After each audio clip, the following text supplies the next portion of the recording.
You see, the question changes from how can I be blessed? And it changes to how can I be a blessing?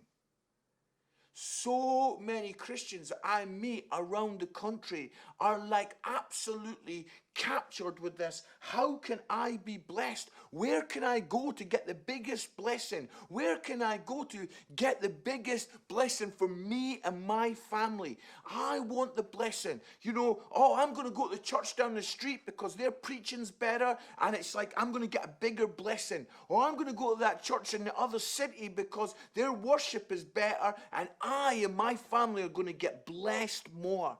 I wonder today if we understood the spirit of serving, we'd understand that the question should not be, how can I be blessed? And actually the question becomes, how can I be a blessing? How can I be a blessing? How can I bless others? How can I encourage others? You know, many people that are on car park teams in churches, they no idea how much of a blessing that they are, that they're the first smiling face that people see when they come through the door. Many of us don't understand that that team that are the host team that are helping people to their seats are often such a huge part of seeing people get saved. I have the joy and privilege as an evangelist to see lots of people become Christians. But you know, I know that I'm just part of a team. And that, you know, the fastest growing churches are the churches that have got two things right. Number one, the invite culture. If you're inviting people all the time to your church, then wow, church will grow. And the second part of the fastest growing churches, it's not about the music, it's not about the preachers, it's actually about those that are serving, the welcome. That's the two areas, whether, you know, it's inviting and welcoming. And churches that have got that right are the churches that are growing. You see, you can be such a blessing. You can be a blessing in a team. There's all different kinds of teams that you can be on. But even in your street and in your community, could you say, rather than like, how can I get blessed? Please, how can I get blessed? Change that question to, how can I be a blessing? Jesus, here he is, washing the disciples' feet. And I kind of just wanted to begin to bring this to an end when I start to say, the heart of his servant, Jesus, he made such a difference just by showing these disciples that the small things, a little kindness can change the world. Little small kindnesses can change the world. Oh man, we are seeing right now on the news the picture of how pride and arrogance is horrendously changing the world. But I also want to say that we can change our world by small kindnesses, by small acts of serving that can actually serve people well. I've done this for a while, but quite often I will get a coffee for the person next to me in the line. I'll just pay for my coffee, and I'll just say to the guy or the lady, I'll say, oh, can you just get their coffee the next around? And it's a great little thing that I just love to do, and often I just walk off and get in my car and I never see. But one time I did it, and the guy behind me, he looked a little bit harassed, and you know, I was just leaving the cafe, and he says, oh, that guy's just paid for your coffee. And he burst into tears. And he just came running across the cafe and he went, thank you so much, that means everything to me.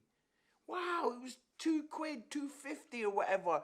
You know, it wasn't a big deal for me, but it just was a tiny little thing. It's a tiny little service that really impacted that guy's life. I understood this so powerfully when I realized that actually, you know, we can do a small thing that can make a big difference. On the Golden Gate Bridge at San Francisco, they've been calling it for a long time the suicide capital of the world because so many people go to that bridge and throw themselves off. And a few years ago, they were trying to find out more about these people that were doing that. And another guy had thrown himself off, 45-year-old guy, threw himself off and killed himself on the bridge. And they managed to get his body in. They found out a little bit about him, and they found out his little flat where he lived, and they went to it. And they got in his flat, and they looked around, and they're just trying to find some clues about why this man would kill himself. This man lived on his own, but then they got into his little study, and on his bureau, there was just a little note. And the little note said, "I'm going to the bridge. If one person smiles at me on the way to the bridge, I will not jump off."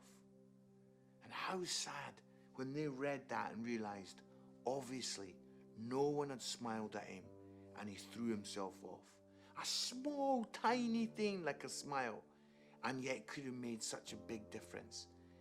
And I want to say that Jesus, he shows us here that these small things can make a big difference. Just by waving to someone and saying hello to them and serving and being on a serving team at church or serving our street or serving our community makes such a powerful difference. You see, power, prestige, position, the world's craving it. But Jesus shows us a picture here that we must be servants, having that servant heart, that we, as Jesus says, if we want to be great in God's kingdom, we must become a servant. Let's just pray. Lord, would you help us not to follow the trends of the world, chasing power and prestige and position, but would we get down on our knees and become servants for you, that we would see this world changed in a powerful way.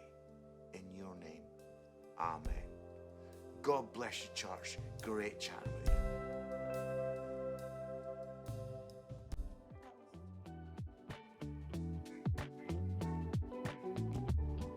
If you enjoyed this video today, why don't you click subscribe and click on that notification bell to get a notification the next time we upload a video.